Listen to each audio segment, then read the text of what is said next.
Selamat malam, salam sejahtera. Terima kasih karena bersama dengan saya di Nazilin Unity Channel. Kita digemparkan dengan keputusan baru-baru ini oleh Muhyiddin Yassin. Apabila beliau mengesahkan akan memberikan tawaran istimewa kepada Khairi Jamaluddin, sekiranya Khairi Jamaluddin menyertai Bersatu dan menjadi calon di pilihan raya di Selangor. Dan ada orang kata mungkin akan diberikan jawatan Menteri Besar. Dan selepas itu, ini pula komen, ini pula reaksi daripada Zahid Hamidi. Walaupun sebelum ini saya kata, saya mengharap sangat Zahid Hamidi mengampunkan Khairi Jamaluddin. Rupa-rupanya ini yang berlaku dan ini yang dikatakan oleh Zahid Hamidi. Ini komen beliau selepas Muhyiddin Yassin menawarkan tawaran istimewa kepada Khairi Jamaluddin. Zahid kata terpulang kepada Khairi, dia nak pergi mana? Dia bukan lagi ahli UMNO. Nampaknya kecewalah saya. Bagaimana pula dengan Anda? Adakah Anda juga sama dengan saya, yaitu kecewa juga? Kerana sebenarnya saya mengharap supaya UMNO, yaitu Zahid Hamidi, dapat memberi pengampunan kepada Khairi Jamaluddin dan berdamailah dengan Khairi Jamaluddin dan menerima semula Khairi Jamaluddin menjadi ahli UMNO semula dan membawa Khairi semula dalam UMNO. Itu yang saya harapkan, itu pendapat saya lah. Janganlah kamu marah pula. Kalau kamu marah, apa pula pendapat kamu? Kalau kamu rasa saya salah, apa pendapat kamu? Kenapa Khairi tidak perlu kembali semula kepada UMNO? Kenapa Khairi tak perlu kembali semula kepada UMNO? Saya lihat Khairi sebenarnya aset yang besar untuk Malaysia, aset yang besar untuk UMNO dan Barisan Nasional, kerana dia amat kompeten. Tetapi kata Zahid, terpulanglah kepada Khairi di mana dia nak pergi. Dia bukan lagi ahli UMNO. Presiden UMNO Datuk Seri Ahmad Zahid Hamidi menyatakan terpulang kepada bekas ahli Parlimen Rembau Khairi Jamaluddin untuk menyertai parti lain. Timbalan Perdana Menteri itu berkata itu haknya dan bekas Ketua Pemuda UMNO itu juga bukan lagi ahli parti. Kata Zahid Hamidi, itu hak dia untuk kemana-mana pun. Dia tidak lagi menjadi ahli UMNO, katanya pada sidang media selepas mesyuarat jawatan kuasa pemantauan pelaksanaan Majlis Tindakan Sara Hidup Negara NSCCOL di Ibu Negara hari ini. Presiden Parti Pribumi Bersatu Malaysia Bersatu Tan Sri Muhyiddin Yassin sebelum ini mengakui akan menawarkan jawatan dalam Majlis Pimpinan Tertinggi MPT parti itu kepada Khairi jika beliau mahu menyertai parti itu. Wah, begitu hebatnya tawaran Muhyiddin Yassin kepada Khairi Jamaluddin.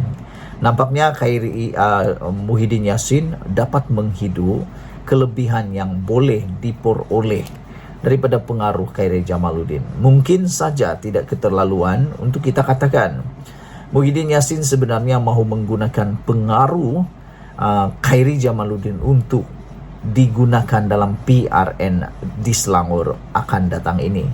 Mungkinkah Khairi Jamaluddin dapat menarik perhatian orang muda ataupun pemimpin-pemimpin muda? Itu yang menjadi persoalan. Namun, tawaran yang ditawarkan oleh Muhyiddin Yassin ini bukanlah sesuatu tawaran yang mudah untuk ditolak, kerana ianya amat mengliurkan, yaitu jawatan Majlis Pimpinan Tertinggi Parti. Bayangkan. Tapi menjadi persoalan saya ialah sejauh mana ahli-ahli parti yang lain bersetuju dalam Parti Bersatu. Jangan sampai cadangan Muhyiddin Yassin ini menimbulkan pula polemik dalam Parti Bersatu, yaitu ada pula yang akan berkecil hati. Kami yang dah lama bersama dalam Bersatu, kata mereka pula, tersingkir dan tak jadi-jadi juga Majlis Pimpinan Tertinggi. Orang yang dah dipecat daripada parti lain, yang boleh dikata orang yang telah dibuang jadi bahan buangan daripada parti lain, kini pula diangkat tiba-tiba serta-merta menjadi pemimpin tertinggi MPT Bersatu pula. Itulah yang kita risau. Jangan sampai kehadiran Khairi Jamaluddin bukan mengukuhkan Bersatu, tetapi pula menyebabkan Parti Bersatu porak-poranda pula. Karena kita tahu pasti ada, memang ada, tak boleh hilang, tak boleh lari perasaan kecil hati kerana telah berusaha bermati-matian memperjuangkan bersatu dalam PRN, dalam PRU dan dalam apa-apa isu. Mereka lah yang bermati-matian mengangkat bersatu, mempertahankan bersatu, menghabiskan tenaga, uang, ringgit, pemikiran, apalagi ya, semuanya telah diberikan kepada bersatu. Tapi tiba-tiba pula ada pemimpin yang dibuang dari parti lain oleh kerana dilihat seakan-akan berpengaruh, mampu membawa kemenangan, kononnya boleh membawa kemenangan, diberi pula jawatan pimpinan tertinggi. Itu mungkin akan menyebabkan huru-hara dalam bersatu sendiri. Tapi terpulanglah pada anda, apa pendapat kamu? Terpulang. Mungkinkah itu berlaku? Kita pun tak tahu, hanya Tuhan yang tahu. Saudara-saudara sekalian, tawaran Muhyiddin Yassin kepada Khairi Jamaluddin ini memang sesuatu tawaran yang luar biasa. Dan tidak keterlaluan kalau saya kata mungkin Khairi akan diberikan juga bukan sekadar jawatan Majlis Pimpinan Tertinggi, tetapi mungkin juga ditawarkan jawatan Menteri Besar Selangor kalau menang di Selangor. Kalau Perikatan Nasional menang di Selangor, mungkin Khairi akan ditawarkan Menteri Besar. Adakah dengan tawaran Menteri Besar itu mampu memancing Khairi Jamaluddin?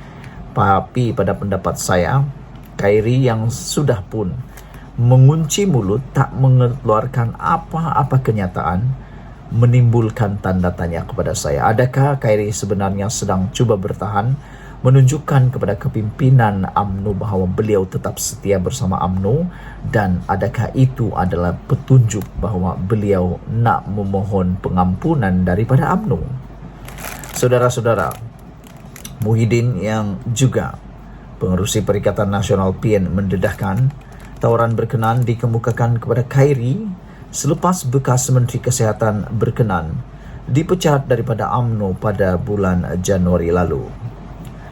Muhyiddin berkata, tawaran itu dibuat selepas mengambil kira kemampuan Khairi memberi sumbangan bagi memperkukuhkan kedudukan bersatu selain ketokohannya sebagai pemimpin politik muda. Jadi, itu yang dapat dilihat oleh Muhyiddin dan juga Parti Bersatu.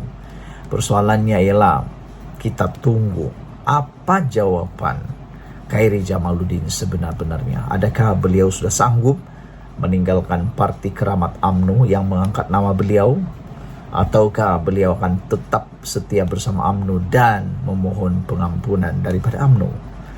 Semuanya serba boleh jadi.